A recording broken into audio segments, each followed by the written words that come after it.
Oke, Assalamualaikum warahmatullahi wabarakatuh.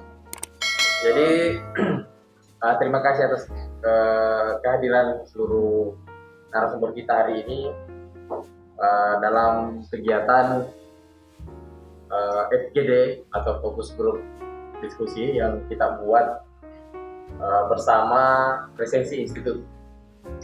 Dalam kaitan hari ini kita mengambil tema itu bagaimana literasi kesehatan menyelamatkan kita dari pandemi. Pertama kami menyapa narasumber kita dari Satgas atau Ketua Satgas COVID RSUD Kabupaten Mamuju, Dr. Harif. Selamat sore, Dok. Sehat, Dok, ya? Kemudian yang kedua dari Wakil Ketua PSMTI Mamuju, Bapak Charlie Jaya. Selamat sore, Mas. Sudah menyempatkan waktunya. Yang selanjutnya, ini mungkin kaum hawa di tengah-tengah kita, ada Buliana Mursalim Esa. Kita melibatkan beliau sebagai influencer untuk melihat bagaimana sudut pandang juga atau aktivitas selama ini. Kemudian narasumber selanjutnya ada owner kita, Hartono Tasirikwanto, SH/MA, CEO dan founder Resensi Institute. Terima kasih sudah menjamu, kebetulan beliau tuan rumah di sini. Saya dari Yayasan Manakara Harmoni Indonesia yang coba membuat sebuah diskusi kecil, karena kebetulan kita masih dalam kondisi PPKM, Pak Terli dan Pak Dokter. Jadi saya dengan teman-teman anak muda berpikir bagaimana kita ini berdiskusi tentang COVID, sedangkan COVID yang kita bahas ini dalam kondisi PPKM hari ini di Kabupaten Mamuju. Tentunya pertemuan hari ini semoga ini bisa menjadi sebuah gerakan yang memberikan warna, kemudian bisa memberikan edukasi kepada anak-anak muda atau masyarakat Sulawesi Barat, pada khususnya Kabupaten Mamuju. Kabupaten Mamuju ini informasi terakhir kita masuk di zona merah, Dok, ya. Informasi terakhir kita masuk di zona merah. Beberapa hari terakhir ini kita main di angka 500-an pasien isolasi mandiri karena COVID. Tentunya tidak lain daripada itu, COVID ini juga memberi dampak yang kuat, tapi bukan kuat karena positif, tentunya negatif. Ada baik itu dari penggiat literasi, kemudian pengusaha, kemudian ya apalagi nakes, Dok. Gitu. Jadi mungkin dalam ngobrol santai ini saya coba memberikan masing-masing waktu ya 7-10 menit lah untuk memberikan pandangannya atau memberikan edukasi khusus. Pertama mungkin saya ke Dr. Harif. Beliau ini kalau saya tidak salah dimisioner Ketua Ikatan Dokter Indonesia Kabupaten Mamuju, ya. Mungkin, Dok, kita bisa diberi gambaran karena kan kondisi khususnya Mamuju ini, Dok,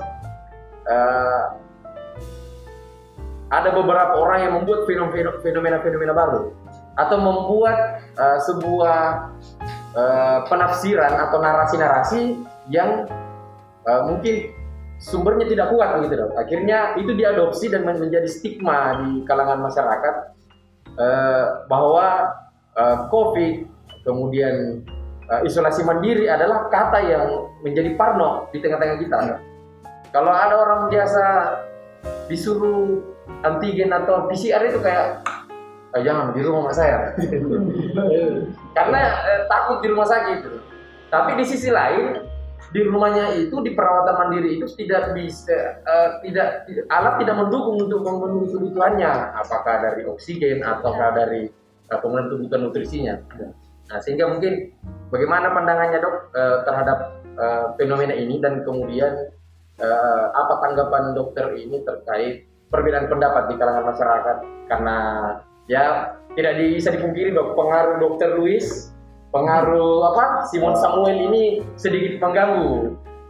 Bagaimana pendapat Dr. Edi? Silakan, Dok. Terima kasih. Teman-teman sekalian, Terima kasih atas kesempatan kepada saya. Saya Afif. Saya kira memang bisa di rumah sakit ini, tapi saya juga di anggota Satgas juga di paket tim ahli di mengarah situ barangkali. Kalau mengenai pendapat saya, mungkin kan dulunya kita sekarang kan bagaimana literasi kesehatan itu kita terarah kepada terkait dengan COVID itu. Jadi kalau saya melihat bahwa memang seperti dijelaskan tadi banyak simpang siur seperti itu. Makanya memang yang paling penting sebenarnya masyarakat kan diberikan literasi yang benar. Harusnya lebih kalau berita yang sisi negatif lebih banyak, maka kita terus ada juga lawan juga dengan berita yang positif. Dan tentu harus lebih mengarah ke situ, mengarah ke masyarakat. Karena itu masyarakat banyak ini yang tidak mungkin mereka mendapat beritanya itu tidak benar. Ya, jadi banyak sekali itu memang masyarakat kita sebenarnya mau ada mencari berita yang benar, tapi berita itu sendiri mungkin kurang. Itu yang dan kemudian juga memang harus ada dukungan dari sosial lah, ya media-media gitu. Memang sangat penting. Karena contoh misalnya tentang PPKM sekarang, seperti seminggu tadi, kan belum banyak orang tahu. Sekarang kita apakah sudah melaksanakan PPKM atau tidak?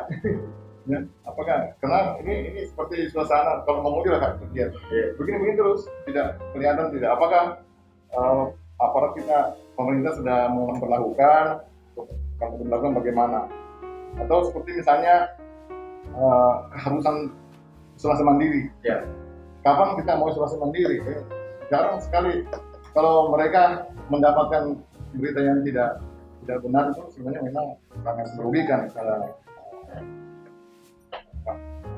kehidupan sosialnya nanti mereka. Misalnya hanya kalau gejala begini, apakah harus isolasi lagi? Tentu masyarakat tidak tahu. Itu harus ada berita yang bagus. Ya. Seperti juga misalnya terkait dengan PPKM juga lagi, isolasi paling penting. Kita harus tahu seperti apa kita sekarang di mana zonasi merah sekarang, betul. Merah berarti angka zona itu dilihat dari banyaknya orang terpapar dan termasuk juga angka pengisian rumah sakit. Iya, betul. Nanti baru-baru juga mungkin perlu juga itu dipahamkan pada masyarakat tentang vaksin. Ya, jadi saya kira itu yang saya kira kesimpulannya bahwa memang saat sekarang ini kemampuan penerimaan informasi masyarakat itu harus lebih ada media tertentu yang memberikan lebih baik, lebih akurat daripada mereka mencari berita-berita di luar. Tapi dalam konteks ini dong, katanya COVID dalam tahap sebelum yang lalu waktu masih zaman PSBB, ini memang penularannya 3 kali lebih cepat dong ya? Kalau kita juga sebenarnya saya tidak tahu karena kita punya kalau mau membandingkan itu kan harus ada data. Oh iya. Data kita sebelum itu, misalnya pada kan ada rame-rame sekarang nih varian Delta itu kan. Apakah sebelum itu kita jarang setelah muncul berita itu bagaimana posisinya? Tapi dan data kan ya saya tidak tahu. Ada sih data tapi saya kira kalau kita cocokkan dengan kondisi real masyarakat kurang agak kontras. Iya, ini mesti pertanyakan datanya karena ada informasi teman-teman sekian yang meninggal, sekian yang ini, sekian yang sudah keluar dari rumah sakit, sudah mandiri, tapi tidak data yang dirilis oleh media yang resmi begitu jadi meragukan. Ya, oke. Itu tadi gambaran yang cukup mengarah dong. Nanti mungkin bisa dipertajam lagi.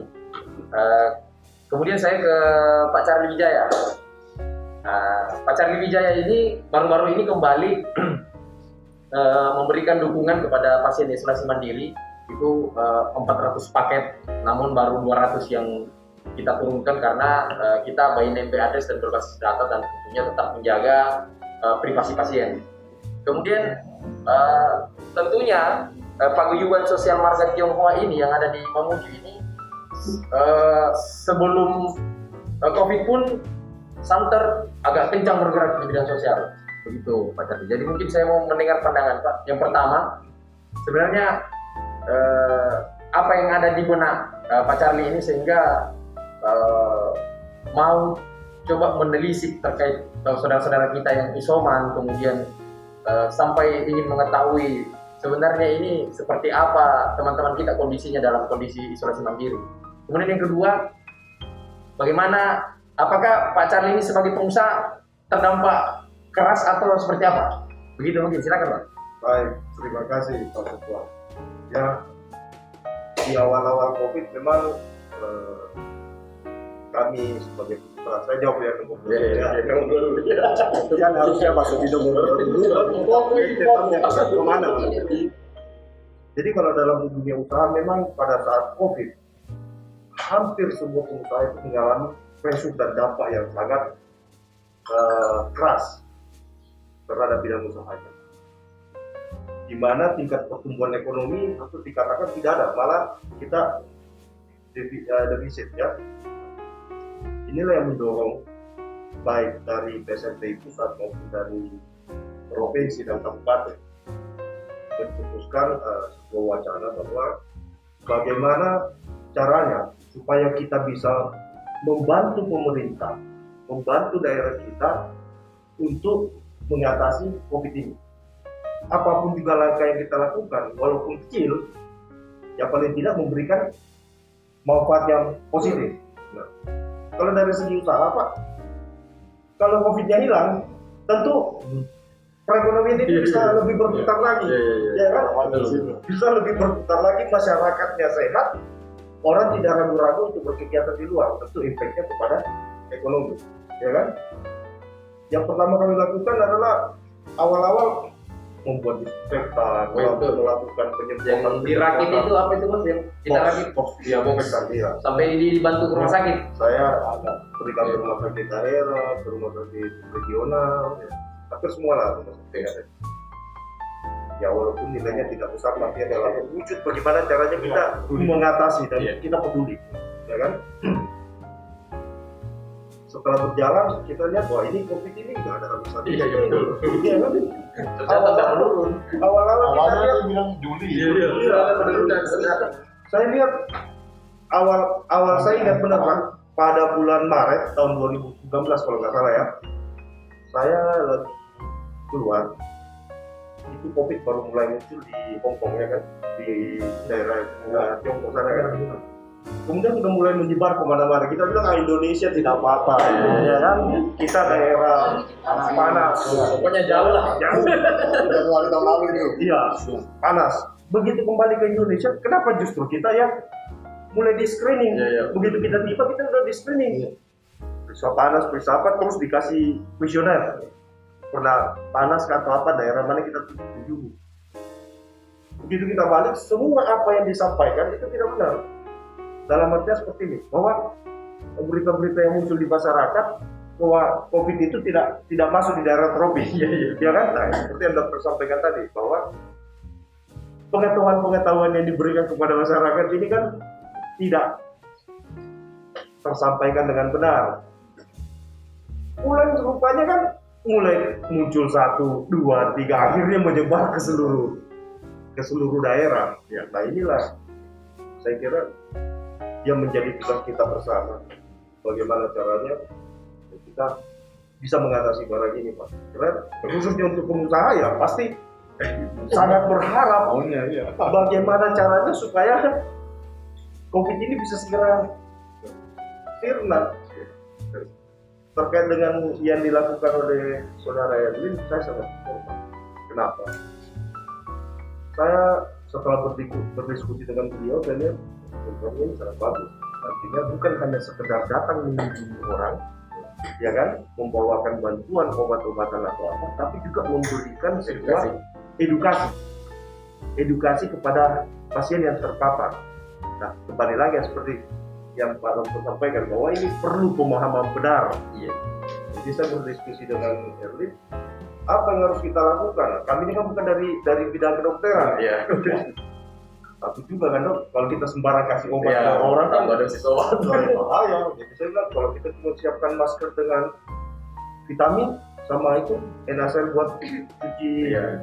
nasal kan, boleh sudah kita siapkan itu dulu. Kita siapkan pakai Paketnya itu dok, yang dalam paket itu setiap orang itu dapat satu box masker, satu box masker, satu botol vitamin. Jadi bukan satu biji masker.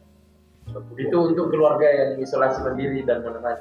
50, ya 50. Tanya siapa? Ya paling tidak kita pikirkan ya program dari apa? Dari IDIA yang 14 hari isoman. Ya. Udah ya selesai. Sekarang Ya, sudah tidak ada jalan kan? 10. Ya, 10. ya 10. Ya itu saya hitung itu kalau kita kasih 50 kan harus dipakai 2 atau 3 Cukup lah. cukup lah. Jadi masih ada sebenarnya paket berikutnya, saya tunggu dari Pak Ketua saja nanti arah selanjutnya. Ya. Ya, terima kasih. Ya, terima kasih Pak Charlie. Jadi tentunya menarik diskusi kita hari ini. Nanti kita lebih dalam lagi. Mungkin saya sedikit informasikan. Jadi kasus COVID-19 di Provinsi Sulawesi Barat per tanggal 12 hari Kamis kemarin itu sudah sampai di angka 99.777. 9.977 yang di Sulawesi Barat. Yang dirawat itu ada 98 orang, isolasi mandiri ada 1.711, yang sembuh 7.956, yang meninggal ada 212. Nah, khusus Kabupaten Mamuju ini termasuk isolasi mandiri yang cukup tinggi, namun kita ada penurunan isolasi mandiri karena sudah banyak yang positif dapat negatif sembuh.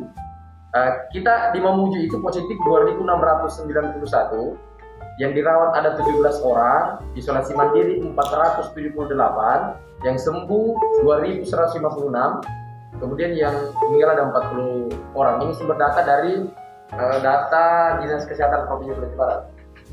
Nah, kemudian kenapa kita menghubungkan dengan sebuah literasi, dan tentunya di pertemuan kali ini kita menghimbau untuk memberikan sebuah edukasi atau masukan yang sifatnya punya latar belakang atau punya referensi yang kuat. Jadi tidak menurutku seperti ini. Jadi kita memang berdasarkan referensi yang kuat atau memberikan pandangan yang betul-betul tidak membuat orang lain itu ketakutan, was-was atau khawatir, atau kalau di medis itu biasa ansietas yang berlebihan, kecemasan. Sehingga dalam kaitannya dengan kegiatan yang dilakukan oleh Yayasan Manakara Harapan Indonesia, mungkin perlu saya beritahukan, kami bergerak itu bersama dengan teman-teman nakes, ada perawatnya, ada bidannya, ada dokternya. Sehingga ketika ada keluhan, saya juga sudah sampaikan ke dokter Haris, mungkin kalau ada keluhan pasien yang berbicara dosis dan diagnosa yang tidak bisa saya jawab, saya mungkin konfirmasi dokter support, tidak apa-apa, kami siap nih. Jadi kami bersama dokter anestesi juga, kemudian ada dokter saraf juga, ada dokter umum ada dua orang. Nah, kemudian saya panggil Mbak atau Yunda, Nona. Jadi adik saja. Ya. Jadi begini, adik saya, jadi Mulyana Musalim. Nah, Mulyana Musalim ini panggil Liana. Jadi Liana ini beberapa bulan yang lalu sempat menjadi viral dalam konteks positif tentunya. Ya, saya juga coba cari-cari latar belakang, ternyata menjadi salah satu duta juga untuk pendidikan. Jadi dalam kondisi Mamuju hari ini, Liana, kira-kira apa yang ada di pikiran Kak sekarang? Kemudian apa yang sudah kita lakukan yang hubungannya tentang COVID, atau ada mungkin keluarga atau sahabat juga yang terpapar terus tidak bisa apa-apa. Kira-kira dalam kaitannya dengan pendidikan dan literasi atau kultur Mamuju, apa yang Anda rasakan dampak COVID ini di Mamuju, apalagi di tahap kedua ini yang PPKM sudah berlaku? Mungkin saya persilakan. Ya, terima kasih Kak Moderator, saya panggilnya Kak Herlin. Ya.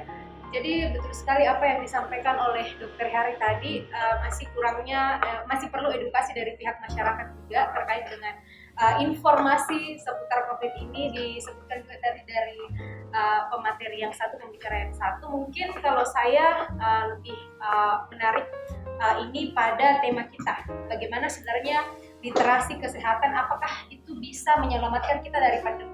Nah, tentu saja kalau kita sikapi itu dengan positif ya pasti iya tentunya. Karena literasi kesehatan ini kalau kita tarik definisinya apa sebenarnya lebih kepada bagaimana cara kita untuk mengolah informasi, mendengarkan informasi, membaca informasi yang ada kaitannya dengan isu-isu kesehatan, utamanya terkait dengan COVID-19 ini. Nah, yang saya perhatikan di masyarakat dan juga itu di keluarga saya sendiri, ketika orang terkena COVID itu seperti sebuah aib. Iya. Kita tidak mau bilang, jangan kasih tahu ini, nah kalau kamu sakit dan sebagainya, jangan beritahu sama ini dan sebagainya. Akibatnya apa? Tanpa ada penanganan yang benar, otomatis dampaknya kan akan ke si penderita COVID ini. Nah, betul. Kemudian tadi terkait dengan literasi sebenarnya.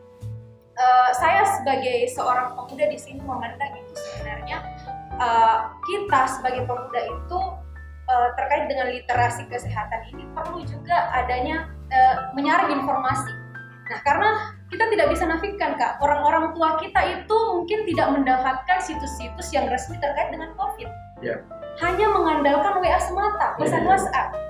Nah, misalnya gejala COVID bla bla bla dan sebagainya itu diteruskan ke grup keluarga dan itu sangat banyak. Apa disaring? Nah, betul sekali. Jadi perannya sebenarnya pemuda di sini bagaimana kita bisa mengedukasi kalau kita tidak mungkin secara terlalu luas kalau ke teman-teman kita dan sebagainya, mungkin ke lingkup keluarga kita dulu dan sebagainya. Kita juga sebenarnya begini, Dok, informasi COVID ini itu banyak tersebar lewat media sosial dan sebagainya.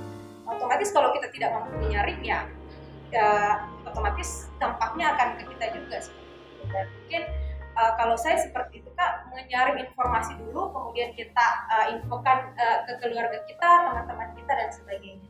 Nah, berdasarkan data dari Kominfo tanggal 3 Mei, Dok, Kak tonton itu berita bohong itu mencapai 1.733. 31 Mei data terakhir dari Kominfo. Dan ini menyebabkan bahwa masyarakat jadi takut. Berarti itu COVID juga ya, tentang COVID juga? Iya, tentang COVID, tentang vaksin dan sebagainya. Mungkin dokter masih ingat bagaimana informasi vaksin yang katanya disuntikan chip dan sebagainya membuat orang tua kita takut. Ini yang saya alami di keluarga saya. Bahkan saya sendiri, hanya saya di keluarga saya yang vaksin.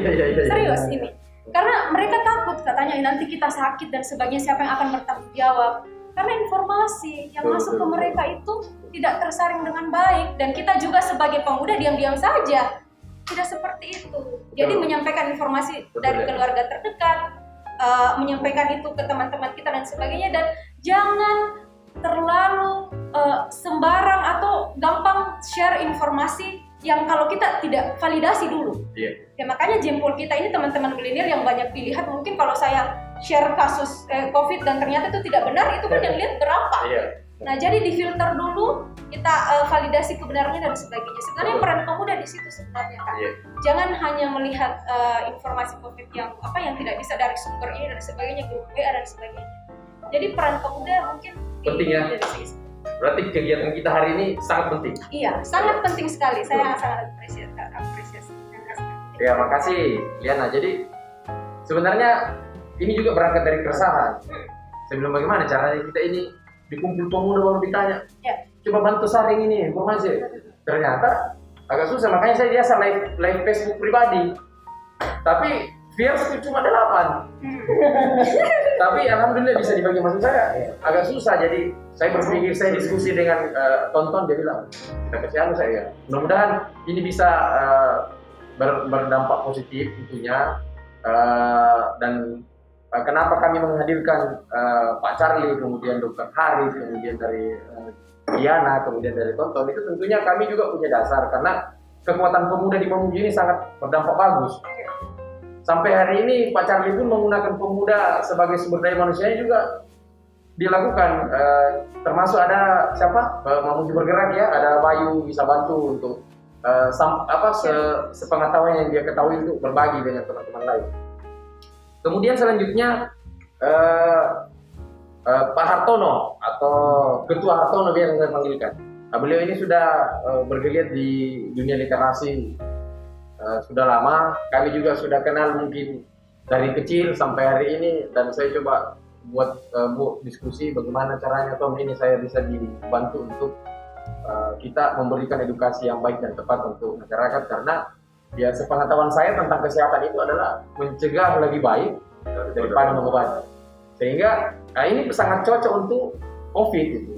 Jadi kalau tidak mau terpapar, prokes, kita patuhi prokes itu.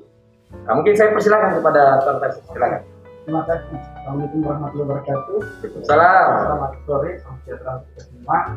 Nah, awal dari fokus group discussion ini ditandai dengan sharing sosial media. Ya. Nah, Sabtu pekan lalu kami berada di Makassar, Madinah, kami membuat kegiatan serupa dan menyatakan bahwa dua ruang publik utama yang dapat kemudian lancarkan gagasan-gagasan keluarga termasuk dengan COVID ini adalah paket literasi di satu sisi dan sosial media. Berawal dari itulah kemudian ketua HRD berdiskusi dengan kami semua dari institut untuk tidak kita gabungkan, kita diskusi di paket literasi dan kita share di sosial media, sehingga seperti yang dijelaskan di awal, output dari kegiatan ini kita akan share di YouTube tersebut untuk kemudian kita realisasi dalam konteks misalnya minimal di kabupaten ini. Nah, adapun informasi yang ingin saya berikan pada sore ini selaku founder Gagasan Institute, pun saya expert hukum di Fakultas Hukum Unhas. Nah, ada kaidah yang ingin kami share. Kaidah itu kalau dalam literatur hukum adalah apa yang diceritakan dan apa yang dilarang. Nah, jadi kalau dalam bahasa Inggrisnya mungkin do dan don't. Nah, kami mungkin mengawalinya dari don't.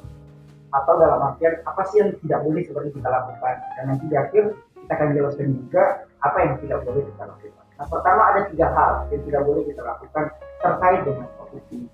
Atau terkait dengan misinformasi dan disinformasi. Tadi sempat dijelaskan juga oleh beberapa narasumber, baik dari Hari, dari Charlie dan Diana tentang bahaya disinformasi ini. Nah, untuk kemudian didefinisikan terlebih dahulu, misinformasi adalah kesalahan informasi yang subjek yang men-share berita itu, yang menyebarkan berita itu tidak tahu bahwa itu informasi salah. Dia yakin bahwa informasi itu adalah informasi benar. Sehingga inilah yang paling sulit sebenarnya juga. Ya, tidak ada filter, maka grup WhatsApp keluarga berubah menjadi grup para pakar. Iya. Pakar menjadi perdebatan juga di keluarga. Juga di situ walaupun diskusinya itu sifatnya tidak ilmiah, sehingga inilah yang kemudian oleh Tony Kos mungkin disebut sebagai depth of expertise atau artinya kepakaran. Nah, ini merupakan sebuah kesalahan informasi yang kita tidak tahu. Beda dengan disinformasi. Nah, disinformasi itu kesalahan informasi yang subjek yang menyebarkan itu atau yang melakukan proliferasi terhadap informasi itu tahu bahwa itu salah, tapi disengaja. Inilah yang kemudian disebut sebagai berita bohong atau fake news atau hoax. Kalau kita pakai pendekatan definisi dari Budi Gunawan, kepala bidang kita yang menulis buku yang sangat menarik, judul bukunya itu Kebohongan di Dunia Maya. Itu terbagian dua post truth sudah dibahas oleh teman-teman di referensi. Nah, dari dua definisi itu, misinformasi dan informasi, lahirlah 3 don. Don yang pertama atau apa yang tidak boleh kita lakukan pertama adalah stop menyangka diri Anda adalah pakar. Ya. Termasuk pula kalau saya memang bukan pakar, tapi saya kan bisa bahas agama. Agama juga ada bidang kepakarannya. Bahkan ada beberapa, beberapa orang mengatakan bahwa COVID ini adalah tentara Allah. Mana ada tentara Allah atau tentara Tuhan yang bertugas untuk mendehumanisasi umat ini. Walaupun dengan alasan ini kan azab. Nah, Koresiap dalam bukunya Corona Ujian Tuhan itu menjelaskan bahwa Corona atau COVID itu bukan azab, tetapi ujian. Untuk membedakannya kemudian, azab adalah bala atau bencana yang dikirimkan Tuhan kepada makhluk yang mana umat tersebut tidak ada satupun dari umat tersebut yang beriman. Contoh misalnya kaum Sodom dan Gomora, misalnya kalau kita merujuk kepada baik Al-Quran, Taurat maupun Injil. Nah, sementara ujian, even di umat tersebut ada kaum beriman, tetap aja digunakan itu bencana. Supaya apa? Menguji keberibadanan. Itu yang pertama. Yang kedua adalah kita mungkin tidak menyangka bahwa walaupun virulensi atau keganasan virus ini betul-betul meningkat, bahkan sekarang bukan lagi ada varian Delta. Dalam kajian geopolitik global itu sudah ada lagi varian Lambda. Lambda yang Lambda ini yang sudah tidak bisa lagi diidentifikasi oleh vaksin terbaru sekalipun. Nah, sehingga kita di satu sisi bahwa kita harus memahami bahwa virus ini bahaya, di sisi lain kita tidak boleh menganggap nyata berlebihan atau panik. Ini berbahaya kalau kita panik, sehingga ini kalau dokter mungkin paniklah yang kemudian membuat imun kita ini menurun. Nah, yang ketiga ada pula yang menganggap ini konspirasi. Nah, ini menurut konspirasi, terlepas ini apakah by design atau by nature, itu bukan urusan kita, karena bukan juga kebakaran kita. Yang kita tahu adalah menerapkan proses tersebut dengan baik. Nah, ada pun yang dapat dilakukan atau do. Yang pertama, saya membaginya ke dalam 3 sentra pendidikannya Ki-Ageng Utara. Di lingkungan, di keluarga, dan di pemerintah. Pertama yang di keluarga sudah dijelaskan tadi oleh Diana, bahwa di lingkungan keluarga, apalagi kalau dalam keluarga tidak ada yang berlatar belakang medis, kita mungkin dapat mengakses informasi yang benar atau setidaknya membaca buku. Ada buku yang menarik yang teman-teman bisa baca, judulnya Sehat Tanpa Dokter. Ini bukan untuk mendelegitimasi keahlian seorang dokter, tapi ditulis oleh dokter untuk pencegahan pribadi kita atau dalam artian isolasi mandiri. Yang kedua, di konteks lingkungan, kita bisa menerapkan apa yang sekarang sedang viral, yaitu warga bantu warga. Yang dilakukan teman-teman Yayasan Manakar Harmoni Indonesia dan PSMTI itu adalah bentuk warga bantu warga. Itu bentuk warga bantu warga yang sekarang itu sementara sangat dibutuhkan. Inilah yang kemudian disebut sebagai gotong royong. Nah, kalau dalam bukunya Slavoj Zizek yang berjudul Panik Pandemi, itu dijelaskan bahwa gotong royonglah yang bisa menyelamatkan kita dari pandemi ini. Dan yang terakhir, dalam lingkup pemerintahan kita tetap harus patuh terhadap pemerintah, walaupun kita tahu ada beberapa kebijakan yang tidak tepat sasaran. Tapi kemudian untuk mendelegitimasi pemerintah sampai mendemo untuk menjatuhkan Jokowi, saya kira terlalu berlebihan. Ada juga buku menarik sebagai kutipan terakhir yang ditulis oleh langsung ditulis oleh Ketua Penanganan Pandemi di Wuhan. Ini ditulis oleh Zhao Wan and Li Doctor. Jadi itu dijelaskan 101 tips penanganan pandemi. Bukunya cukup tipis, sekitar 120 halaman. Semua buku yang kami paparkan tadi sudah ada juga di websitenya Resensi atau di YouTube-nya Resensi, teman-teman bisa akses. Nah, yang kami lakukan di Resensi sebagai platform literasi digital adalah pertama tetap menggalakkan kampanye sehari sebuku. Sehari sebuku inilah yang kemudian bisa menjadi barrier, menjadi filter terhadap informasi maupun disinformasi. Nah, langkah kedua yang biasa kami lakukan seperti diskusi-diskusi saat ini adalah apa yang kami sebut sebagai jihad literasi. Nah, untuk kemudian men-challenge jihad-jihad yang salah kaprah itu. Jihad per definisi adalah terambil dari kata-kata jihada atau bersungguh-sungguh. Sehingga jihad literasi adalah bersungguh-sungguh dalam belajar. Sebagaimana sabda Rasul, barang siapa yang bersungguh-sungguh maka dia berhasil. Atau sebagaimana sabda Rasul lagi, belajar itu sejak dari kimangan sampai ke yang lahat. Atau dalam terakhir juga sabda Rasul, tuntutlah ilmu walaupun sampai ke negeri Cina. Itu artinya kita harus belajar terus. Kita harus belajar terus, termasuk belajar dalam menangani pandemi COVID ini dalam literasi kesehatan. Saya kira itu. Terima kasih. Assalamualaikum warahmatullahi wabarakatuh. Oh iya. Tapi Ton, saya coba singgung sedikit. Bagaimana kondisi kaum literasi pada saat pandemi? Apa yang kau rasakan sebagai salah satu orang yang menggiat literasi? Dampaknya gitu. Oke, selalu ada seorang yang pesimis dan selalu ada seorang optimis. Saya melihatnya pada kacamata optimis bahwa dengan adanya pandemi ini, giat-giat literasi pembelajaran itu jangan sedari. Yang saya maksud dari bukan semata-mata Zoom, YouTube dan sebagainya. Tetapi sekarang lebih mudah lagi kita mengakses digital.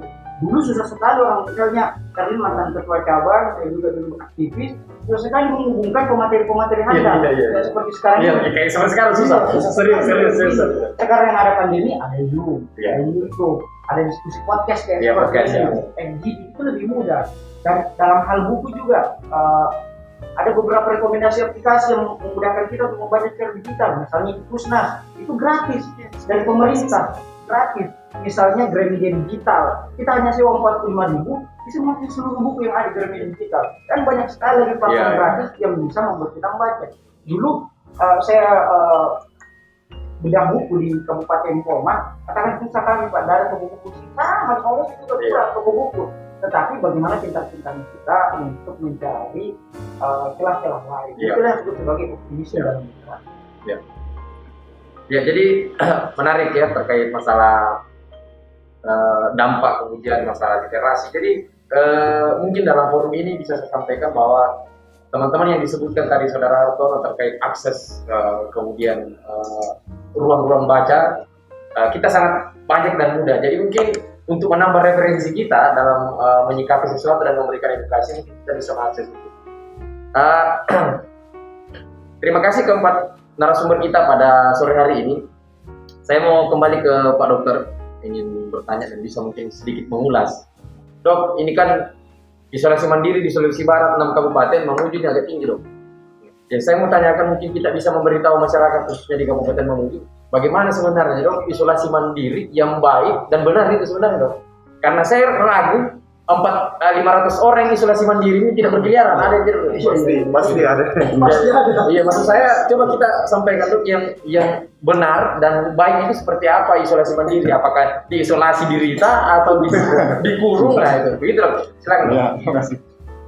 Iya, memang kalau bicara soal memang banyak sekali nih stigma ya tentang isolasi mandiri, tentang isolasinya sendiri, kemudian kenapa orang harus diisolasi. Itu kalau kita lihat referensi-referensi di media sosial yang ada itu kan lebih banyak ke arah stigma sebenarnya.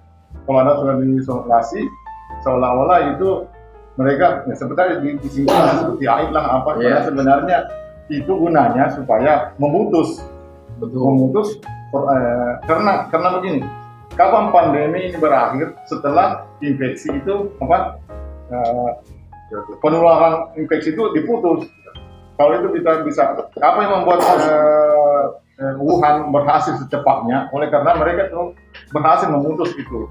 Dan yang cuma sekarang kondisi kita kadang-kadang dipahami salah bahwa kalau orang diisolasi itu maka mereka diizinkan. Dia harus tidak boleh sama sekali kan. Cuma dan sekarang kan orang isolasi itu perkembangan pengetahuan yang mungkin percobaan lakukan yang makin berubah. Dulu isolasi 14 hari, sekarang sudah 20 hari dan katanya dulu harus setelah isolasi harus di PCR lagi. Iya, PCR lagi, diulang lagi. Bilang kalau sudah isolasi 10 hari itu sudah, kalau sudah Anda bebas gejala, tidak ada gejala, 10 hari selesai. Kalau Anda berjalan nanti 3 hari sesudah bebas gejala, baru tambah 10 hari sudah cukup. Nah itu yang perlu memang banyak masalah. Berarti tidak perlu PCR lagi, Dok? Tidak perlu PCR lagi sekarang. Dalam Dulu perlu. skema database tidak perlu ada lagi tanggal negatif. Gitu. Begitu Anda hari ini masuk misalnya isolasi mandiri, tidak kemana-mana, ya tanpa gejala. Betul. Tanpa gejala 10 hari sudah bisa aktivitas kembali karena kita sudah punya kekebalan alami. Apalagi kalau sudah pernah vaksin. Nah terkait dengan itu, kapan sih orang bisa isolasi itu? Jadi jangan kemarin saya diberitahu bahwa ada orang isolasi tapi mengisolasi dirinya sendiri tanpa ini. Tapi itu tanpa PCR. Karena untuk orang dikatakan yang harus isolasi kan orang-orang yang bergejala sebenarnya dengan ada hasil dari pemeriksaan paling tidak antigen itu pun tidak berarti kalau misalnya begitu antigennya positif, berarti orang dianggap bahwa dia positif, harus dikonfirmasi dengan PCR. Jadi tidak bisa kalau misalnya saya ada demam 2 hari ini, saya COVID ini. Ingat, sebenarnya ini punya gejala yang ya banyak sekali gejala. Jadi mimiknya itu sama dengan penyakit lain. Flu juga, COVID juga ada demam, ada flu. COVID juga ada sakit tenggorokan, ada hilang penciuman, ada banyaklah nyeri-nyeri yang sesak nafas, dan itu juga ada pada penyakit lain. Jadi, yang paling penting adalah kalau misalnya masyarakat mendapatkan gejala seperti itu, anjurkan supaya dia ke fasilitas kesehatan segera memeriksakan. Kalau misalnya dia negatif, ya dan tidak bergejala, ya mungkin dia bisa melakukan aktivitas ya. Cuma memang tapi terbatas tetap dalam prokes. Ya. Dan yang kedua bahwa sekarang ada satu yang saya mungkin perlu tambahkan dan terkait. Sekarang kan orang lebih berpikir kepada kuratifnya. Tadi itu menyinggung tentang pencegahan lebih bagus dari dia. Karena saya lihat fenomenanya yang sekarang, kami kemarin diskusi juga dengan teman-teman dokter di sini tentang karena ini yang menjadi titik fokus saya lihat terutama pemerintah kalau saya lihat itu di kuratifnya. Jadi orang diperhatikan sekali bagaimana caranya diisolasi sekarang, bagaimana cara diobati, bagaimana mencari oksigen, nah itu kan untuk mengobati, tidak fokus kepada preventifnya. Bagaimana prokes itu dilaksanakan dengan baik di masyarakat, karena kalau itu jalan dengan baik, mungkin angka orang yang masuk ke dalam rumah sakit itu tidak banyak. Makanya itu yang satu stigma juga itu di kesehatan bahwa harus ya kita fokus kita adalah bagaimana mengatasi orang yang sudah terjangkit ini. Padahal sebenarnya ada yang dilupa bahwa ada yang lebih penting dari itu. Tapi saya singgung masalah itu dok, terkait masalah protokol kesehatan. Mungkin dalam protokol kesehatan ada menjaga jarak. Sekarang 6M. Ya, 6M ya. 6M sekarang. Apa saja itu dok? Masker, masker, menjaga jarak, cuci tangan, ya, menghindari kerumunan, dan mengurangi mobilitas. Nah, yang saya pahami tentang prokes ini dok, ini bukan hanya prokes pada saat kita seperti ini, kan hari ini kita tidak tahu tuh. Akhirnya saya biasa menjelaskan kepada masyarakat, memberikan edukasi bahwa sebenarnya prokes itu hanya mencegah ketika kita kan jangan sampai pasien itu positif atau orang yang di sekitar kita ada yang positif atau terpapar, sehingga prokes yang diberikan itu sebenarnya bukan tidak pasti menular, tapi itu bisa mencegah. Itu prokes pada saat orang yang ada di sekitar kita terpapar, bukan prokes orang yang tidak terpapar. Menjadi prokes ini kenapa penting? Karena kan kita tidak tahu di sekitar kita kondisinya seperti apa, sehingga adalah prokes itu yang menjadi tambahan kita. Kemudian dok, kira-kira dok, apa yang harus dilakukan ketika dalam sebuah rumah ada yang bergejala? Apa yang harus pertama mereka lakukan dok? Apakah mereka cukup mengisolasi dirinya langsung tanpa ada hasil PCR atau seperti apa dok? Yang bergejala? Ya. Yang pertama sebenarnya ya tetap aturannya adalah ya hubungi ke fasilitas terdekat lah. Nah sekarang di puskesmas itu rata-rata hampir semua punya swab antigen. Oh ya. Artinya dalam hal COVID, tapi kalau misalnya dulu kan kalau misalnya hanya bergejala juga setelah antigen. Iya. Terkait dengan karena kita kan sekarang butuh juga data mengenai penyebarannya. Betul. Jadi harusnya kalau diperiksa itu pasti datanya akan masuk ke situsnya dinas kesehatan sehingga proyeksi data-data orang-orang yang misalnya sebarannya bagaimana. Jadi ada bagusnya kalau bergejala seperti itu harus diperiksa sebenarnya. Lalu kalau misalnya satu yang positif di situ, maka memang satu keluarga ini harus di checking semua. Ya artinya dan sekarang tidak bisa dilakukan hanya dengan antigen sebenarnya. Kalau begitu ada positif harus di ya dok. Jadi menyinggung terkait persoalan data, tadi saya sudah memperlihatkan data dari Yayasan Manakara Harmoni ke dokter terkait penyebaran per tanggal 2 Agustus. Jadi memang data ini tidak hanya diolah kemudian ditampilkan, namun penyebarannya tidak jelas, sehingga kalau ada orang yang mau masuk ke Mamuju itu bisa memproteksi dirinya. Umpamanya di Kecamatan Semboro, Kecamatan Mamuju sebenarnya berapa orang, kemudian di sana dia isolasi mandiri atau ke regional atau ke rumah sakit. Itu kita sudah memetakan itu dan kita akan coba sharing bagaimana caranya kita dengan dinas kesehatan bisa memberikan pemetaan itu. Kemudian saya kembali ke Pak Charlie. Yang pertama bagaimana kondisi kan sebagai pengusaha pasti kita punya orang yang bekerja dengan kita Pak, orang yang bekerja dengan kita. Kira-kira mereka sekarang apakah prokes ini kita jalankan sedemikian ketat kembali atau seperti apa? Kemudian yang selanjutnya, apa pandangan Pak Charlie terkait banyak orang yang seperti Pak Charlie tapi tidak bisa berbuat. Tapi ada orang yang tidak seperti Pak Charlie mau berbuat.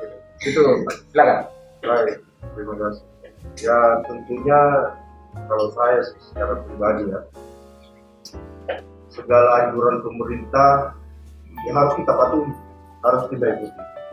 Dianjurkan untuk prokes, ya tentu di kantor-kantor yang kami punya juga harus semaksimal mungkin untuk kita lakukan. Kenapa?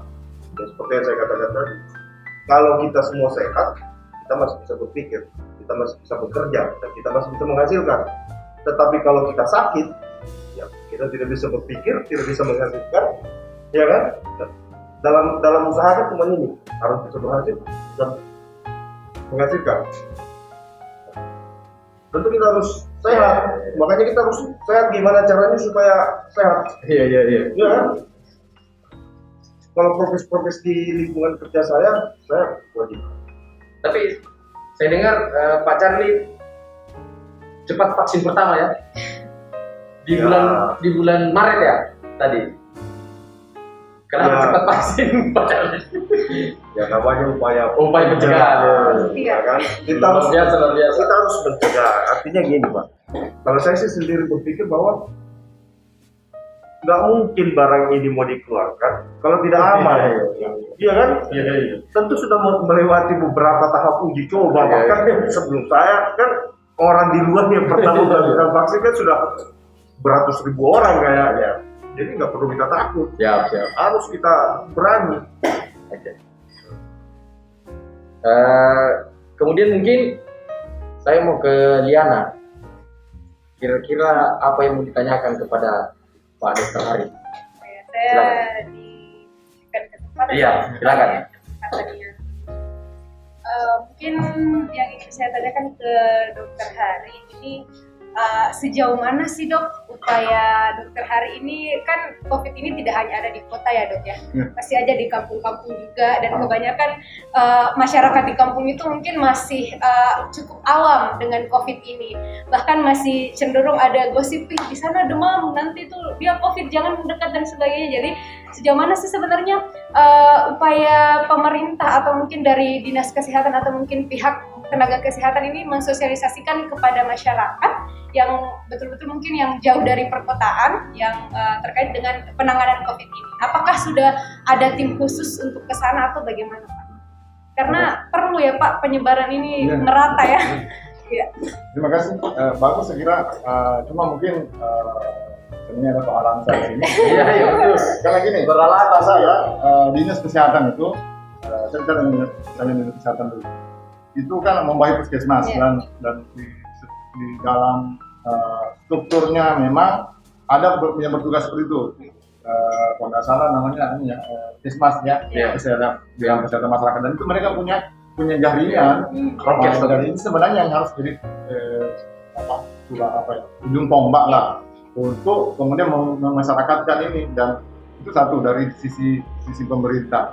Dari sisi profesi juga, di temannya Pak Herlin dan teman perawat dan teman dokter itu memang selalu setiap kali ada pertemuan misalnya ada komunikasi, kami selalu titipkan mengenai tolong ingatkan kembali ke masyarakat tentang kemudian harus kalau misalnya ada yang harus dijelaskan, yang paling pertama adalah edukasi maupun dan yang praktis saja ya, bagaimana jaga jarak, ada bagaimana caranya melakukan cuci tangan yang benar, di mana tempatnya, itu yang terkait dengan, saya kira selain pemerintah sudah mulai ada secara terstruktur mereka punya sampai ke kader-kader itu, dan dari profesi juga sama profesi kesehatan ke masyarakat. Sudah ada upaya ya Pak ya? Ya, dan itu sebelum COVID ini ada sebenarnya demikian. Cuma memang lebih dimaksimalkan oleh karena tadi kembali kita ini Pak, perangnya kita juga selain berperang dengan COVID-nya, berperang juga dengan ini misinformasinya ya. Kadang-kadang informasi jangan lihat bahwa informasi yang salah itu hanya banyak di kota. Iya, iya. Justru di sana itu karena justru informasi yang yang positif mungkin lebih lambat masuk daripada berita-berita yang mereka dengar. Ya, karena kan sampai di desa sekarang kan ya akses internet itu sudah sudah jarang semuanya lah. maksudnya hampir semua orang di desa kadang-kadang di desa sudah punya gadget seperti itu, bisa mengakses. Nah kalau tidak disaring, jadi ya memang penting sekali peran itu sama-sama dari pemerintah, dari profesi, dari masyarakat juga.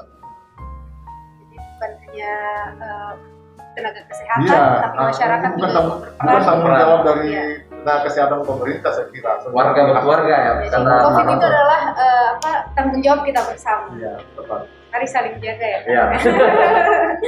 Siap, terima Iya. kasih dok. Ya mungkin saya ke Hartono, Tonton.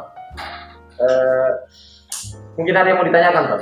Ya. Dalam kaitan ini. Oke, karena tadi Diana sudah tanya Pak Dokter, saya tanya. Ya. Bisa aja. Bisa. PSSPI. Nah, Kak, mungkin akan sudah ada nih warga bantu warga antara PSSPI, kemudian Parmabudi. Budi dan kemudian kemudian Indonesia. Nah, itu sudah ada tuh. Nah, bagaimana jika bantuan-bantuan lain dalam hal ini warga bantu warga itu dalam konteks pencegahannya.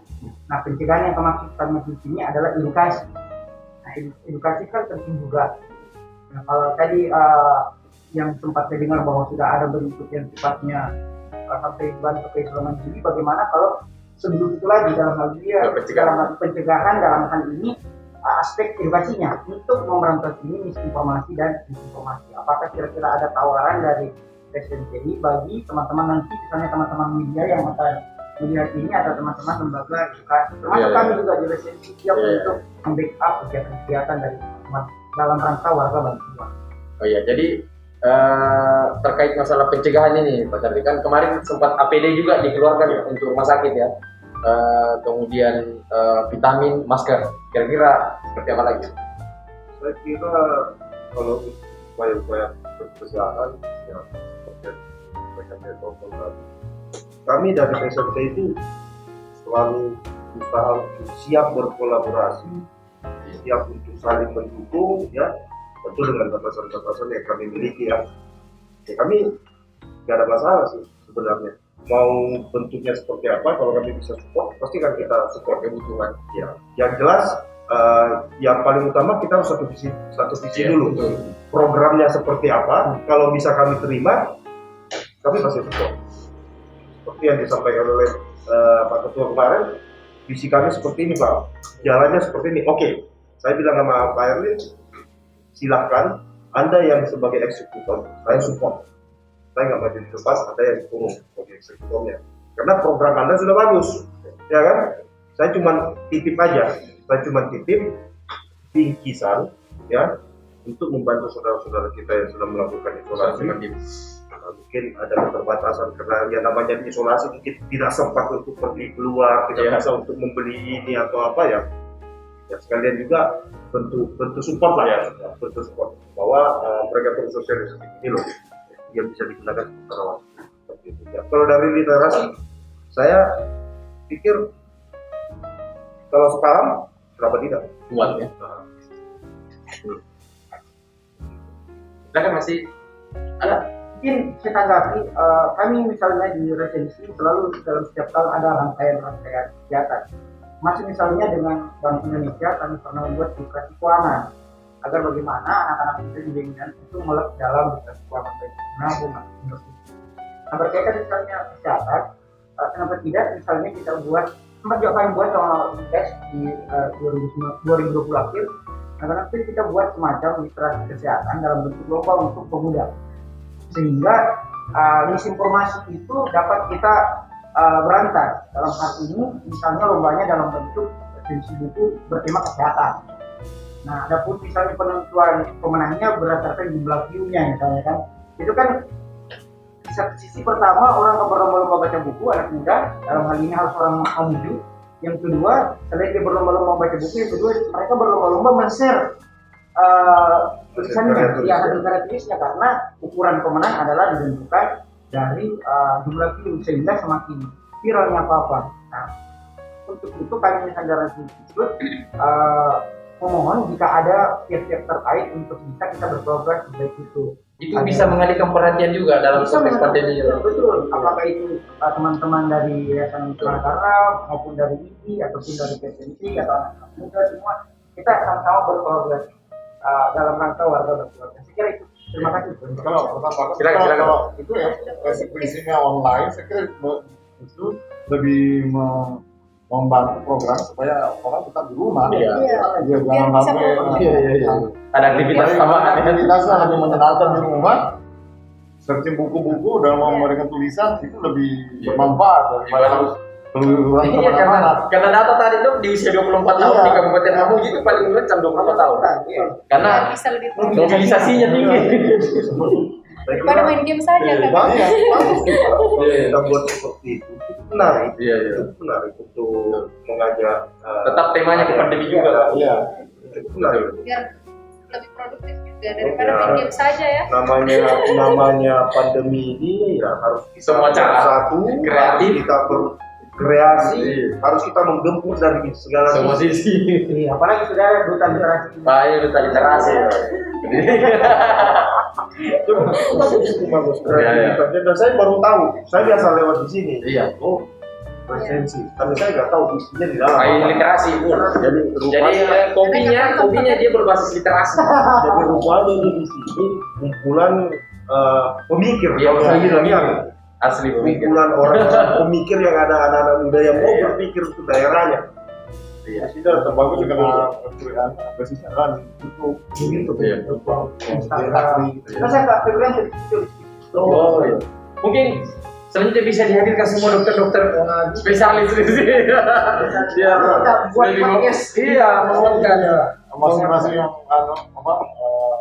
isu-isu terhangat Ya, misalkan. jadi umpama informasi dari Kemenkes itu bisa diperkuat di polisi Ya. itu sehingga orang tidak mencerna Ya. sembarangan. Sebenarnya Tapi memang kalau menurut saya sangat bagus kalau literasi itu mengajarkan dari digitalnya Iya. kan. Ya kita tahu ya seperti tadi yang kita sampaikan bahwa di mana-mana orang sudah punya gadget, ya kan semua bisa mengakses informasi. Tapi sayangnya karena edukasinya salah, sehingga berita yang masuk pun juga asal baca teruskan lagi. Sehingga inilah yang menunjukkan stigma-stigma yang Iya, negatif. negatif yang tidak bagus. Ada contoh karyawan saya, staff saya suruh vaksin, mau pergi vaksin. Ya. Saya ada penyakit, sakit apa? Asma. Saya bilang, setahu saya kalau asma tidak sedang kambuh, Ya. bisa. Iya. Yang penting semua penyakit komorbid itu kalau bisa tertangani Iya. dengan baik, termaintenance dengan baik, bisa kita lakukan ya. Ada proses screening juga dok ya. Jadi saya bilang, kau pergi saja, kau ke rumah sakit Nanti dulu. kan diperiksa di sana. Iya, diperiksa dulu selama beberapa hari. Kalau sudah normal semua dan dokter mengatakan bisa untuk suntik, silakan. Bilang iya Pak, nanti Pak. Jadi sudah. Belum. Saya tanya, kenapa sebabnya aku nggak tahu? Dia bilang, sebenarnya saya takut Pak. Kenapa kau takut? Ada tetangga saya Pak, disuntik, dia jadi lumpuh. Saya bilang, saya baru dengar itu Pak. Iya. Ada yang disuntik, katanya divaksin, meninggal. Memang itu. Iya juga iya, itu. Inilah sebenarnya yang ingin saya tanyakan. Itu sebenarnya TV ya, TV. Jadi kejadian ikutan pasca imunisasi memang ada dan tidak bisa dipungkiri. Cuma hari ini kan pada saat itulah tadi pentingnya namanya di screening dulu. Ya, pada saat orang kan divaksin, jadi mungkin lewat ini juga barangkali menyampaikan kepada audiens bahwa tidak semata-mata bahwa begitu orang datang di sana langsung divaksin. Tentu di Ya, screening dulu, ya. dilihat apakah dia ada alerginya, Ada riwayat kesehatan. ya, ada penyakitnya atau dia siap enggak hari itu. Karena kalau lihat datanya, kalau saya lihat ada beberapa saya pernah jumlah saya baca bahwa yang terbanyak orang mendapatkan kejadian ikutan pasca imunisasi yang tidak menyenangkan itu oleh karena justru faktor psikisnya. justru takut memang dari rumah, Betul. dia pergi ke sana, misalnya Cemas betul. di sana cemas, cemas, lama menunggu keringatan, begitu dia duduk di situ langsung Pada saat mau vaksin dok, ada yang sama-sama saya, tiba-tiba tekanan darahnya tensinya naik 180. Istirahat dulu. karena memang yang membuat mereka itu lebih banyak itu jarang sih sebenarnya ada penyakit apa yang misalnya orang yang kan data-data KIP itu kan banyak sudah.